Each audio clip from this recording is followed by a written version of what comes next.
Just want to let y'all know there are a few places that the audio and video go kind of wonky, but bear with us. They are brief and the material was too good. I didn't want to edit that stuff out. And there are some topics discussed that you may not want little ears to hear. Nothing horrible, but just may not want little ears to hear. All right, let's get started. Today we have Michaela Buccaneeri again. Hey, Michaela, how are you? Hey, Lori, I'm doing well. I had so much fun on our last episode. I'm just really happy to be back. Yes, it's great to see you. Let's talk about emotional regulation.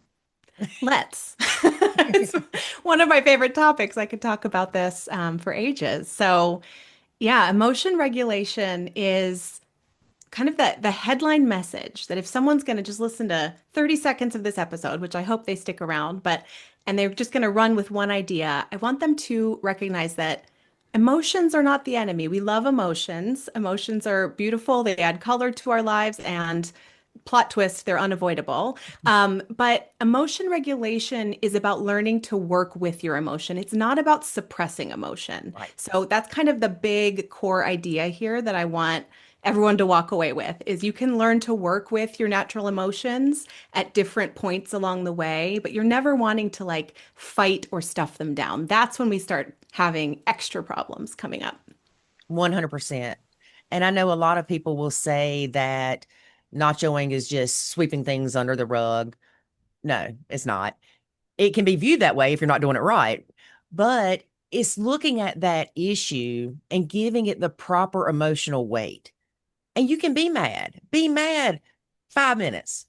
And I remember one time I did this, I was so mad about something. And I said, I'm going to be mad for 5 minutes. I set a timer. After about 30 seconds, I'm like, this is a long time. Hmm. But if I wouldn't have done that, I'd have been mad for 2 weeks over something stupid, right? And I didn't see a lot of that until this whole nacho thing because I had to regulate my emotions being a stepmom. Step parents have the benefit, we'll call it that, of a crash course in emotion regulation because for many step parents, it is truly a kind of make it or break it survival tool. You learn very quickly to regulate your emotions. And for anyone who's listening who thinks, I don't know if I can regulate my emotions very well, you have done it. It probably just felt desperate in the moment, Right. like when you stormed out of the house, or you completely shut down during a conflict, or whatever it might be. You're like humming to yourself, you kind of dissociate standing in the middle of a chaotic kitchen.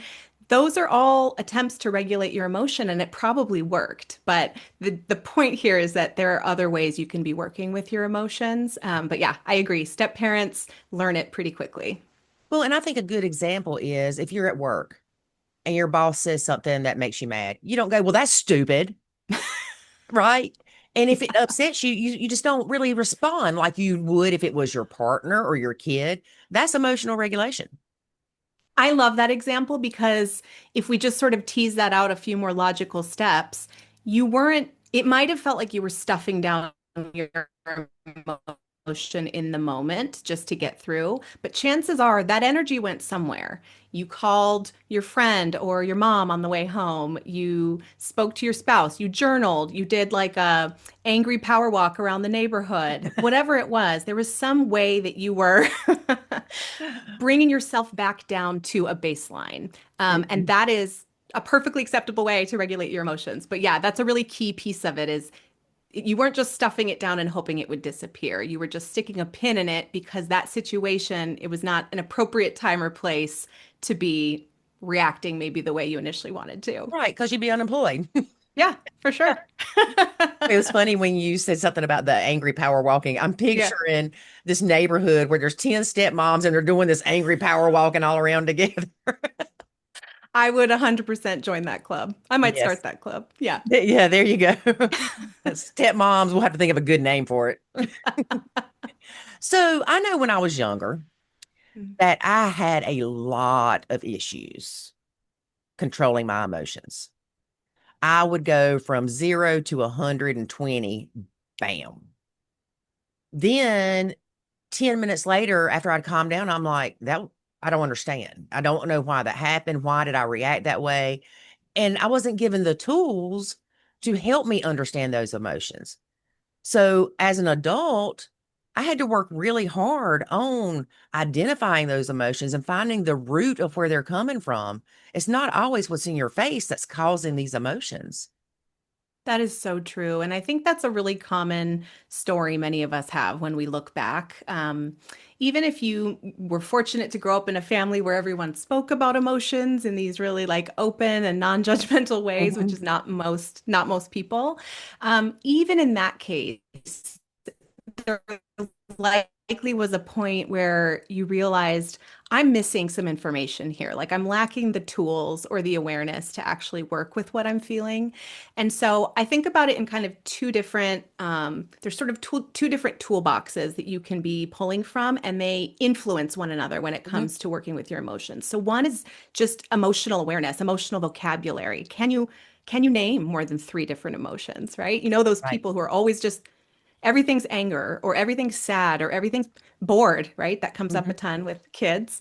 Um, if you can flesh out your vocabulary, just as you're trying to brush up your vocabulary, in school or for something else, or if you're learning a new language, there are resources you can look to. Even really young kids can do this with their families they have emotion charts with pictures where you just build up your ability to verbalize how you're feeling. And that's as much for your own benefit to be able to point it out to yourself. I'm feeling this type of way as it is to communicate it out loud. So that's Right. like the emotional side of things. And then the other toolbox that I think of is learning a bit. You don't have to learn a ton, just enough to kind of be dangerous about the stress response. So our nervous systems are wired through in our inborn wiring, as well as our early experiences and all the experiences we've had since, to set us up to respond to stressors in certain ways. And so that's when you hear about things like fight or flight. And we can talk more about that if you want, but there are actually a few different ways that stress can show up. And so back to what you're describing, you had that experience of almost like you had an emotional response, and then moments later, it's like you're waking up from a deep sleep and you're like, oh, what happened? Who was that? Yes. Well, and people say that they black out when Yeah. they're angry and they don't remember what they said or they don't even remember why they're fighting, but Yeah. that's why, because the emotions just completely take over. And, I sometimes talk with clients about viewing it as your system is being hijacked by the emotion in that moment. And the key there is not to vilify the emotion. So it's not that the emotion is the villain or the enemy. It's that you failed to ask the question of what am I going to do now that my system is hijacked? Right. Because it's what you do next that can make a huge difference. And you can use that information then going forward to pre-plan. And we can talk about this too, but set yourself up so that you're way less likely to have your system hijacked by an emotion. Right. Because again, emotions are going to come and go like the weather. It's all about how we work with them. Yes. And one thing you mentioned was calling someone and talking to them. Mm. And I know women, once we get it off our chest, we're a lot better. It doesn't solve anything, but it helps. But we also have to be careful to make sure that we're telling the right people. We don't want to be in the Facebook group and complaining about our partner and they go, yeah, he's a piece of crap. You should leave. No, you just need someone that's going to Helpful. Yeah. listen and hopefully tell you, Lori, I think you might have overreacted a little bit, or let's figure out why you reacted the way you did. I completely agree. And you can think of it as um, think about sort of circle like rings of influence outside of Mhm. you. So you're standing in the center, the innermost ring, and then outside of you are like one or two other people you trust. That could include your partner, but it could also be a family member or a dear friend. And then beyond that, it might be something like your therapist or whomever. You know Right. what those all those different circles are. But when you are trying to put words to an emotional experience, I always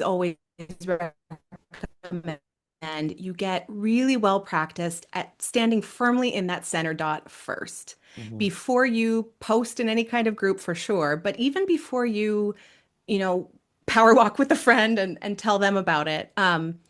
Can you put in a sentence, I felt blank when? And Yep. again, it goes back to just that emotional vocabulary, but being able to tease apart, was it anger or was I feeling, resentful? Was I feeling like really try to drill down Trade. to what that exactly? And I think sometimes one that comes up a lot with stepmoms when and also, other parents in step families is we'll peel back just a little bit of the surface emotion. And beneath what they've been calling anger or hurt is feeling misunderstood, which is actually not an emotion, but it's Mhm. very important information Right. because who's misunderstanding you? Hmm. What are they misunderstanding about you? And then to your point, you, once you're calm again, can take that information that you would have missed if you hadn't stood in that center circle and done that Right. little bit of reflection, and you can take it to a calm conversation with your partner and be like, hey, I'm really feeling that you're not understanding this about where I'm coming from, or I feel like we're getting our wires crossed around this issue. What do Mm. we want to do with that? What's your perspective on this? And then you can kind of come at it from a much more strategic place. Right. I know one of the things that we stress in the academy is the proper emotional weight, but also when you're angry, before you speak, to pause and ask yourself, is this coming from a place of love or is it coming from a place of judgment? Will my saying anything be a benefit? Usually it's not. So by the time you ask yourself these three questions, you're like, I'm not going to talk. Forget it. Actually, yeah, no one is going to be served by that, by me speaking up here. Right. Yeah. That Yeah. really makes me think of the stress response, the different types of stress responses. So maybe it's helpful to touch on those a little bit because what you're Yes. describing is sometimes the fight response. So the fight response, well, to back up, any one of us can experience any one of these responses, but what we are early conditioned to experience in light of stress, what's been modeled for us, and what we have continued to practice, whether or not it feels like we're doing it on purpose. But if you Right. have been practiced, putting words to it is a great first step. So for each of these, I find it helpful to just name what the response is so you can kind of understand what's happening, Mm. understand what it's designed to do, because that's the other thing. We tend to position these stress responses as opposed to us, like we're competing, we have different goals, when really your stress response is entirely orchestrated to keep you safe and Right. protected. It's to help you live to see another day. Mhm. It's just not going to be the most conducive to smooth step family relationships Right. or any kind of relationship. So the fight response, for example, is it's you defending against some kind of a threat. So Mhm. the fight response made a lot of sense when our ancestors were facing some kind of a snarling animal charging Right. at them. The fight response, the response to defend yourself, to grab some kind of a weapon, to hide, well, poor example, to fight back, Right. was made a lot of sense and suited that situation. The Mhm. response is still with us. Like it's a carryover from situations where it is very helpful. And in modern day, of course, there are plenty of situations where fighting back actually is the most strategic way to respond to a stressor. Mhm. The issue is when it's not so much a snarling wild animal, but a snarling member of your step family, fighting back is not always going to be your best choice. And so to just put that into an example, and I'm sure you can think of so many from what you've seen in the academy and in your work with step families, but you know, the moment your teenage stepson or son rolls his eyes at you and you feel heat rising in your chest, and suddenly you feel like you need to defend your entire existence. It's like Yes. that eye roll was a threat to your very being. You see how Mhm. quickly it escalates? That is Yes. your stress response. Yes. And it's funny that we're talking about this because I remember one time I was riding a horse with actually it was Jackson's dad at the time, and the horse reared back and I fell off and it fell on me. Oh my goodness. Well, of course, in my head, I'm thinking, oh, great, the 911 videos of them lifting this dead horse off of my body. Well, the first thing I did was prayed. And then when the horse didn't just automatically lift up off of me, I'm like, okay, what's next? And then, you know, but as soon as that horse got off of me, I ran. It Mm, wasn't a thought process, it was a reaction. And then I'd pass out. And then I'd get up and run again and I'd pass out. And that happened like 5 times, but it wasn't a thought Wow. of, oh, I need to run. Why was I Yeah. running? I mean, the horse wasn't chasing me. It was just Mm. because of what had happened. It freaked me out. And my body reacted that way of run to protect me from the horse falling again or something like that. But That you don't think about it. definitely not. As you found, it was a totally automatic. It's like some kind of mechanism was tripped inside your body that was just like, don't think, just do. Hmm. And that is the perfect segue into the flight response, which Yeah. is we are designed to escape emotional discomfort, physical discomfort as well, as is Right. the case with your situation. But oftentimes in step families, unless we're really dealing with something that is more of a physical, a threat to physical safety, that kind of a thing. But most of the time, it's a threat to our emotional comfort. And Hmm. so there's something that just pulls you out of your zone of preference, how you'd like things to be. And that could be anything from the truly mundane, like, you trip over someone's shoe in the entryway. Not that that's ripped straight from my own step family experience or Yeah. Or, anything, or but mine. often it'll come up, so one example that I hear over and over again is when my partner and their ex are discussing step family logistics, like they're on the phone or maybe they're in person. I have this sudden need, this is what many people feel, to just exit the premises. It's Mhm. not because they've asked me to leave. It's not because even they're talking about anything particularly provocative. It's Right. more, I need to escape this situation because I feel deeply uncomfortable right now. Right. That's a very everyday example Hmm. of flight response. And then all the way up to your story, your incredible story is like truly a survival Hmm. flight response. And it Right. worked. Yeah. In a step family, the issue with some of these responses is not that they're ineffective, it's that there's sometimes a cost associated with that response that is too high for us. So, for Yes. example, there's nothing wrong with removing yourself from an uncomfortable situation in your household. Hmm.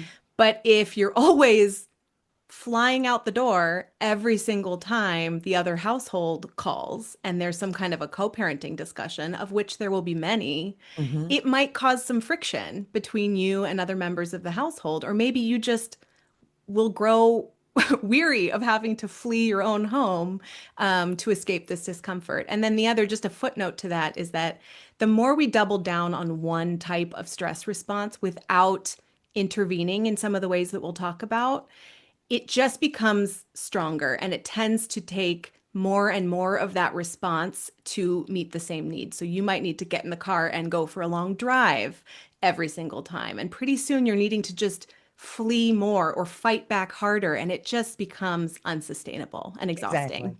Exactly.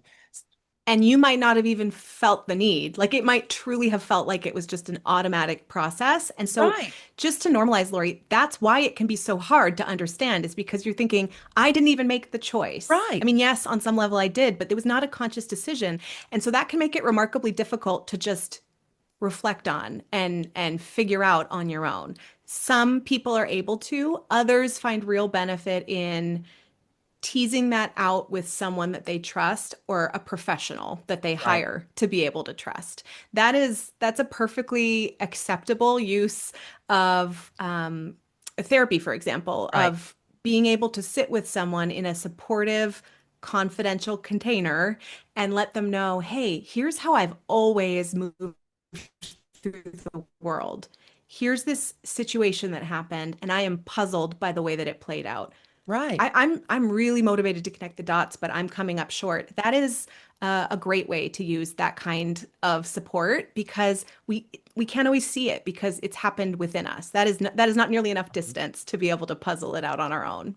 It's an example of, yes, you experienced this really difficult thing that shouldn't have happened. Mhm. And what's also true is that you came out through that experience, you survived that experience. And so, if we're taking a purely neutral, objective, just the facts, your stress response worked in that Right. situation. And I Right. guess that's another sort of message to anyone listening to this, thinking it's really frustrating that we have these different stress responses, but they are functioning for you. It's just a question of, is there collateral damage associated? Like if my stress response that comes up over and over again in this type of step family situation, if there's too much fallout from me responding that way, then it's worth me backing up and looking at how I can intervene on that.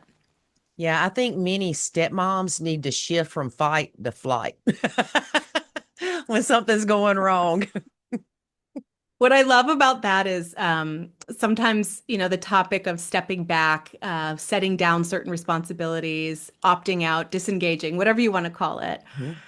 gets kind of conflated with the flight response. And the main difference is that one is all about intentional control, a calm Yes. decision that you're making. And ideally, you're communicating something about that to your partner so that you have their support in it. Hmm. The other is like everyone out of my way. I'm busting through a window if I have to get out of this situation. Right. So one is very automatic, one is very intentional and thoughtful.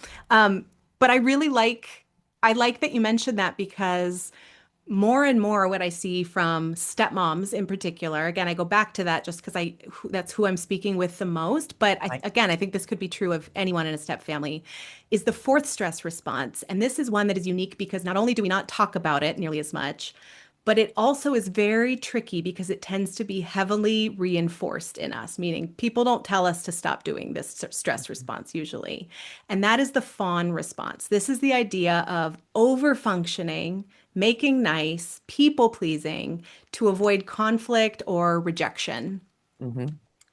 And boy, if that doesn't show up over and over again in the step parenting role, you're volunteering, you're baking the cookies, you overdo everything just to be accepted. You're And it taking might over work the for, parenting. Yeah. yep, look at how well I can do. And again, we don't have to look far to find people who will happily reinforce that in us. It might be our partner who's like, wow, hit the jackpot with this little robot of a person who's or like Energizer Bunny has Yeah. boundless energy to show up in all these ways, or in some cases, not all, but sometimes the other household will positively reinforce it. Sure, if you want to pick up the kids when it's not Yeah. even your job and it's not even your day, have at it. It's often heavily reinforced by people around us. Oh, she does it all. He's so amazing. They're super parents, super step Mhm. parent. And it also tends to be heavily reinforced in other areas of our life. So if we're responding to stress by fawning in our step family, we're probably also doing it at work and in our other social circles. And so it becomes this echo chamber of people saying, yeah, yeah, keep it up. And so we almost mislabel it in our minds as a stress response. It becomes kind of part of just who we are. I'm someone who shows up for my step family Right. and goes the distance. And the problem is, there will be a cost to that stress response. It's just most likely going to be experienced internally. So it's different Yes. in that way from the others.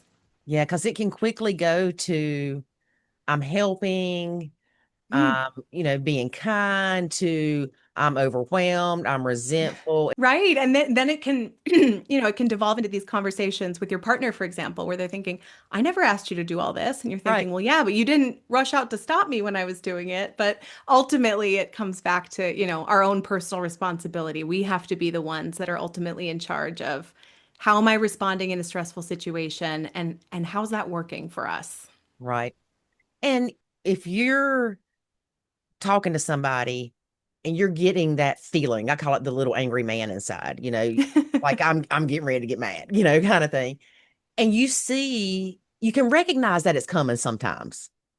And I think that's important because you can stop it from overreacting, I guess is the way I'm looking at it. Because we know that if I'm upset and Dave is upset and we're both screaming at each other, nothing good is going to come of that at all.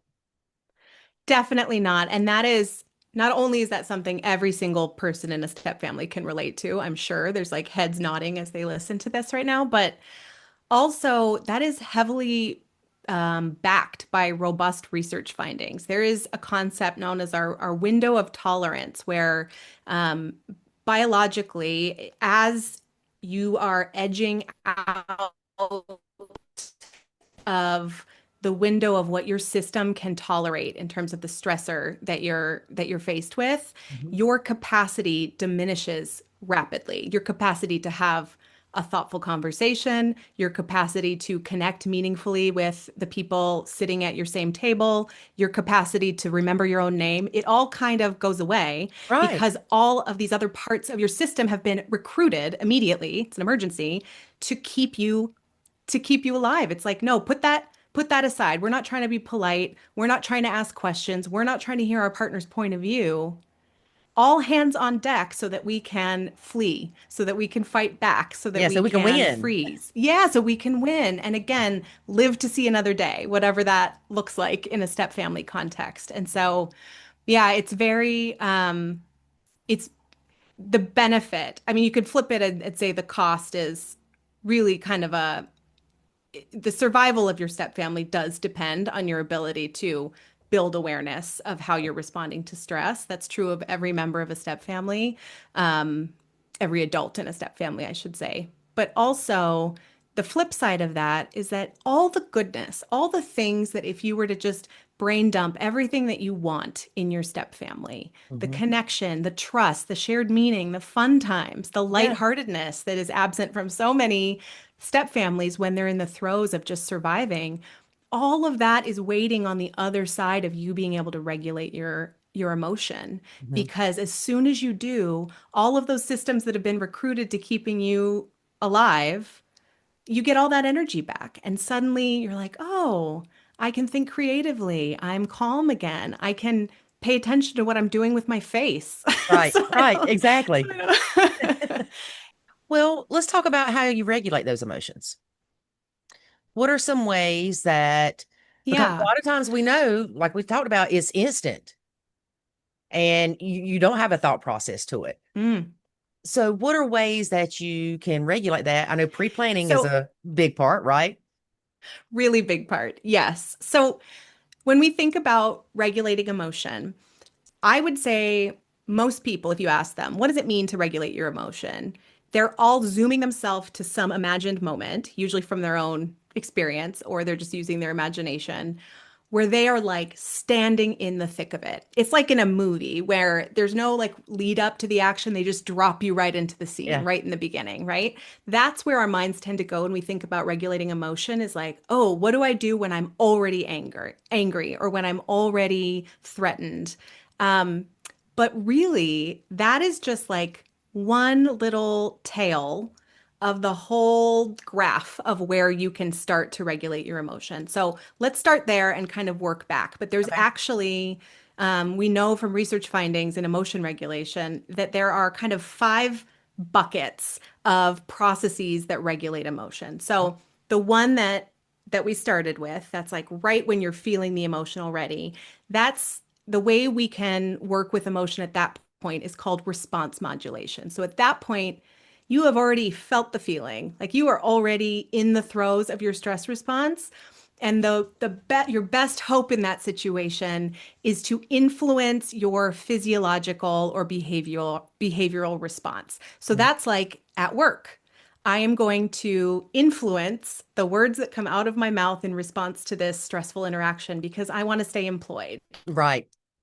I am going to regulate my response to this person that I'm married to, and I know that I love, but in this moment, I kind of want to fight them. Yeah. I'm going to respond in a different way in this moment, even though I'm so angry because I care about, the future of our relationship and our Right. family.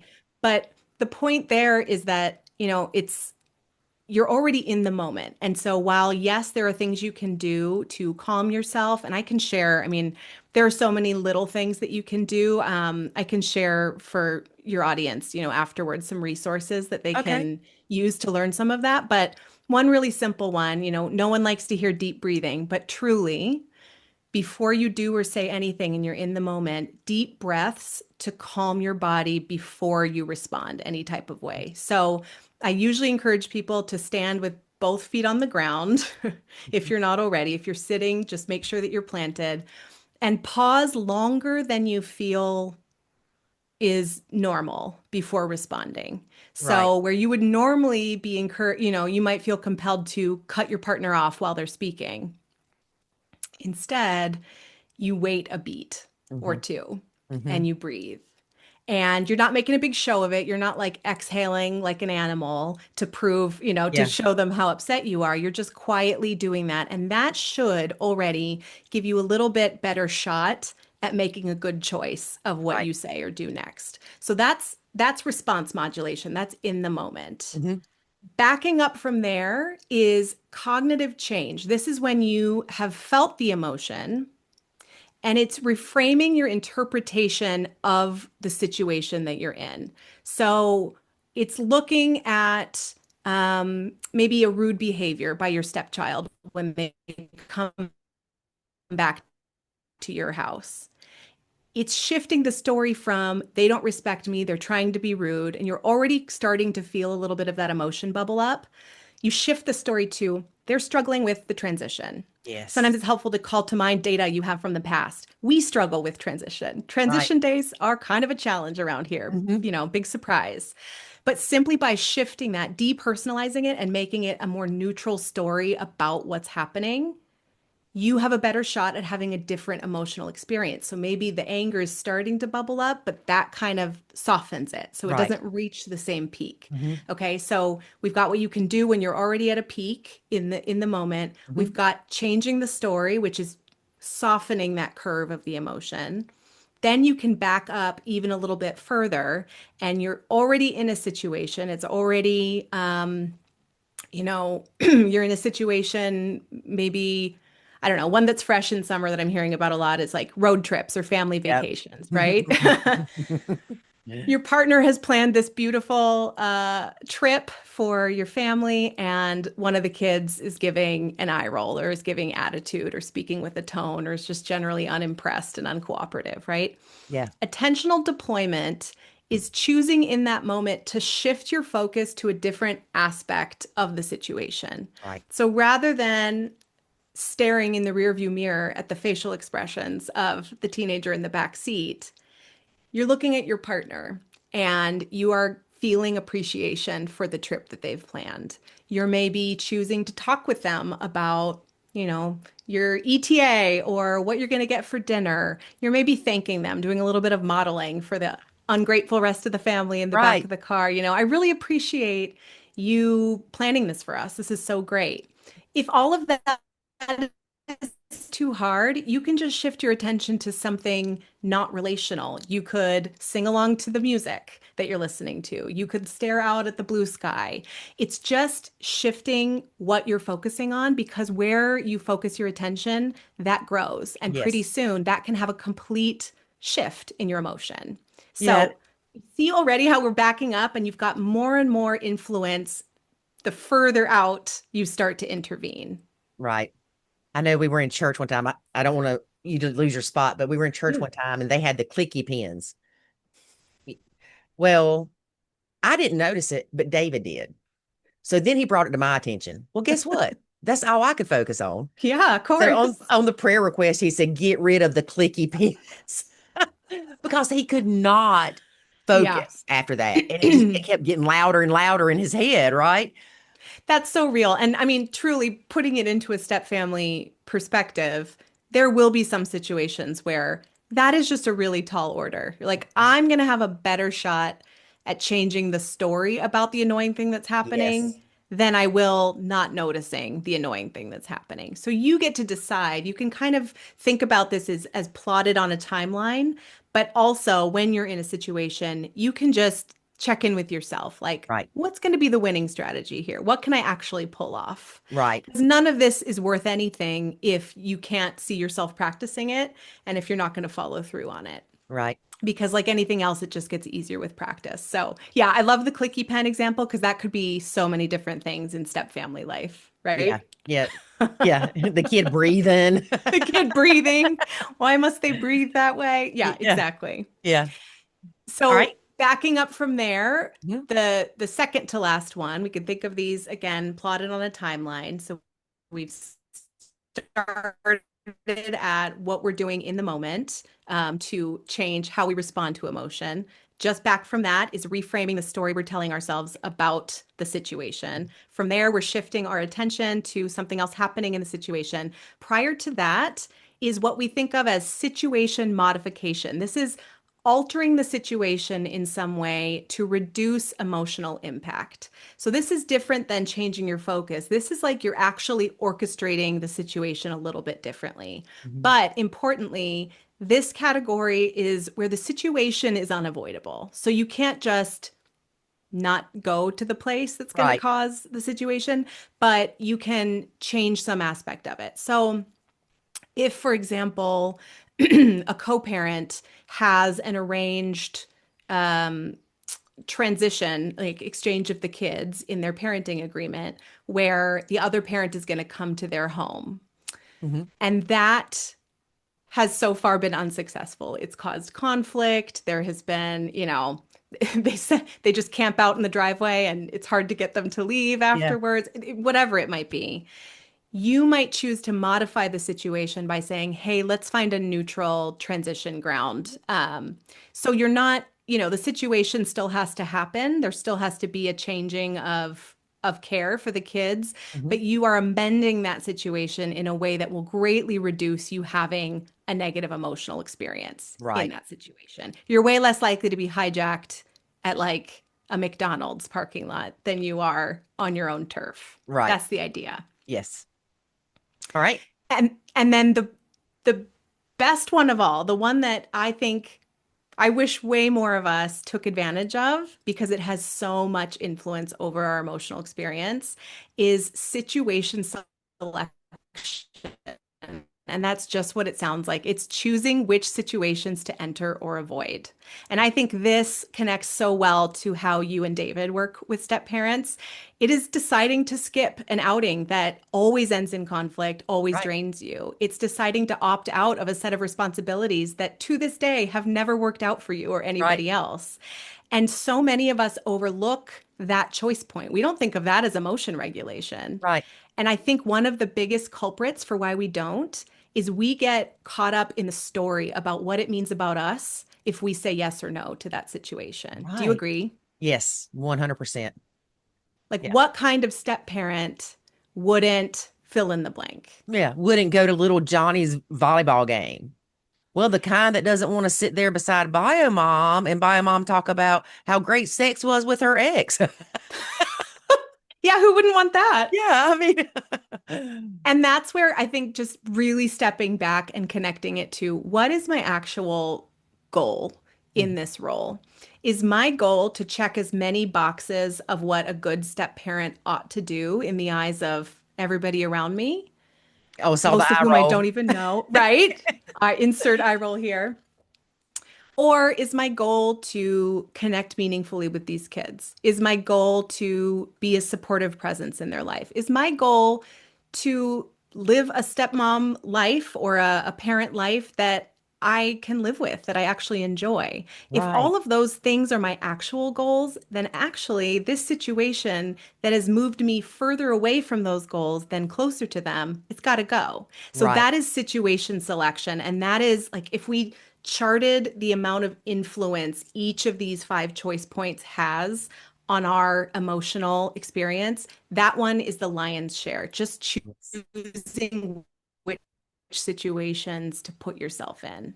But I think that's a really hopeful message because Yes. you have so much healthy control over what your emotions are going to be. We just Right. tend to overlook that. Yes. Because we'll feel guilty if we say no. Or what Mm, is society going to think about me or my friends if I don't do this? But here's the thing. For example, like the volleyball thing. If you go into the volleyball thing as a step parent causes you stress, everybody feels it. It's not just you. Even the mm, people sitting around you can feel something's off, right? Whereas you cannot go, nobody else is affected except for you and the child, maybe, or your partner. But you can explain to the child, hey, I'm just not going to be able to make it tonight, but I wish you the best of luck. And I can't wait to hear about it when you get home. That way you're still supporting them it's so without true. putting yourself in the, we'll say it, the biomom trap, for lack of a better word. I love it. And I think, I completely empathize with parents and step parents who are in that situation of feeling like what they suspect on some level is the right choice seems totally at odds with all the messages they're getting about what they ought to be doing. Yeah. And it's not helped by the fact that we have no clear consensus about what a step parent role should actually entail. It is like a blank canvas and everyone's splattering their own ideas Yep. on there.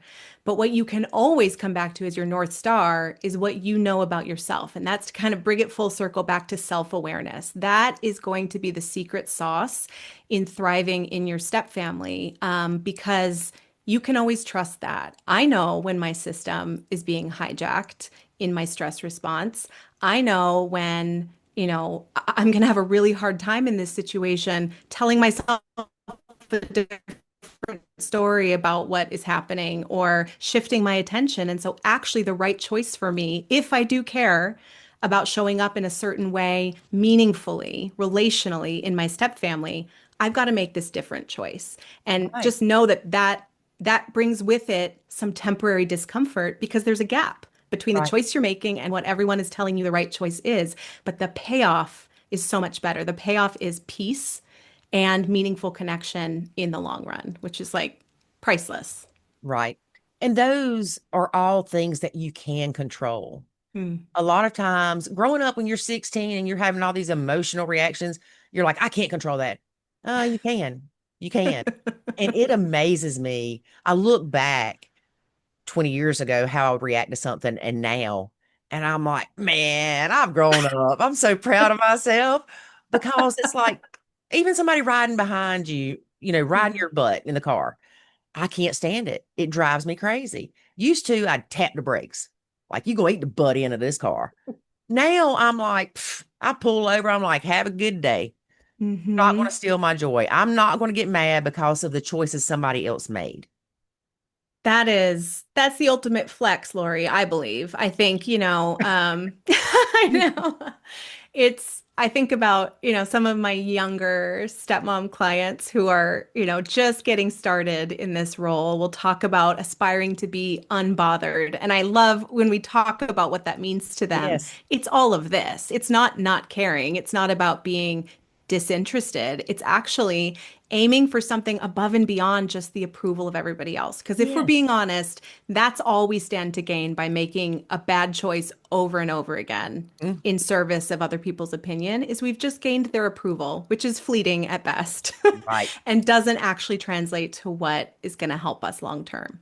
And yeah, again, like emotion regulation, this is sort of the encouragement I have to people, regardless of where they find themselves in all of this that we're talking about, Mhm. is that emotion regulation gets so much easier when you're not carrying a disproportionate weight of the load of parenting responsibilities. When Amen. you when you give yourself, yeah, I thought I'd get an amen for that from you.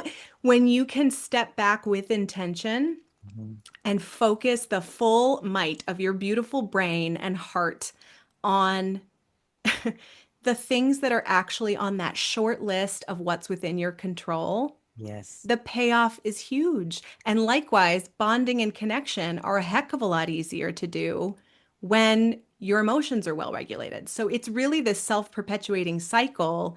You get to decide whether that's a helpful cycle or whether it's one that's going to hurt you. You Right. get to intervene at all these different places. It's kind of a choose your own adventure thing, but when you start getting that wheel going of practicing this emotion regulation and making those wise choices, it will get easier and easier. And pretty soon, 100%. Yeah. what becomes automatic is a strategic response, Mhm. not a desperate one. Exactly. And life seems so much calmer and Mhm. enjoyable since I have become unbothered and realized what I can control. I love that for you, and I love it for all of us. I think just as a kind of extra plug for tapping into step family support of some kind, whatever that looks like for Mhm. you, is that when you are properly supported, like you have adequate spaces you can go to that aren't just an open rant on social media, but are an Mhm. actual secure community, for example, or you're on a call with a coach.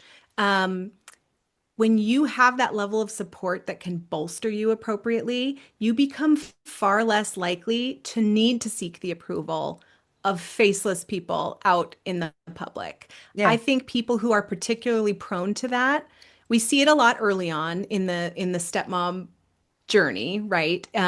Wanting to be a good stepmom specifically. But you're much more vulnerable to that because if you don't have adequate support, it's easy to interpret the feedback from other people of, oh, you're such a good fill in the blank, or it would be great if you da da da da da. Some Mhm. people don't do this, but you do that. You start interpreting that as care and concern and support, and it might not be. And so Right. you're kind of chasing this vapor, whereas when you are adequately like well supported already at a baseline, Mm-hmm. that becomes less interesting to you, what other Right. people think about what you ought to choose. Yeah. Yeah. Because you have to realize nobody else cares about you like you need to care about you. Yes. And I know that we talk about this all the time. The stress can cause illness. It can Yeah. cause you to be sick. I went through that. They thought I had pancreatic cancer, but it was stress. It was stress. I had lost 30 something pounds in a month. My eyes were all caved in and all that stuff. It was stress. Yeah. We're learning so much about the impact of all of this. I mean, we've been talking about it obviously for the function it can serve in the here and now in our step families. But again, back to that proverbial long game.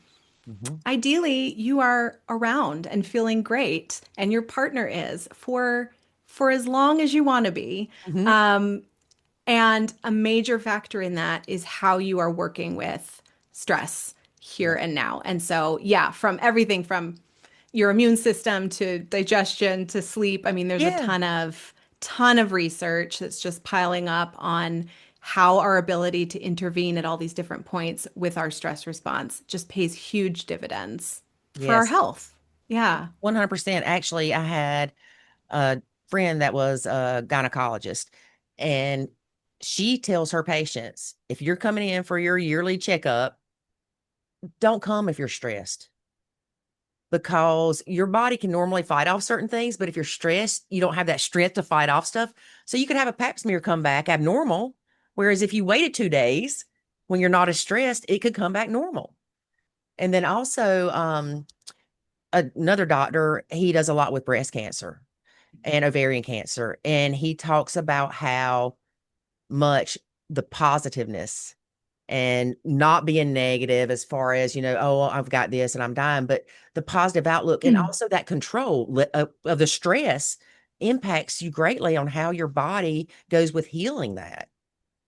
I really appreciate that you bring that up because sometimes I think people hear emotion regulation and they either think suppressing all emotion, which we've already talked about, that's not what it means, or they think it's suppressing bad emotion, it's Right. suppressing negative emotion. And that's when we edge into the realm of toxic positivity of like, everything's fine, nothing to see here, it's Right. all good, which is totally not our goal either. But Right. what you're hitting on is our ability to make our way back to a productive baseline, like make our way through the very real anger, frustration, fear, all of those emotions that will naturally come up. You can work all the stuff we're talking about, and you're still going to experience these things because you have a pulse. Right.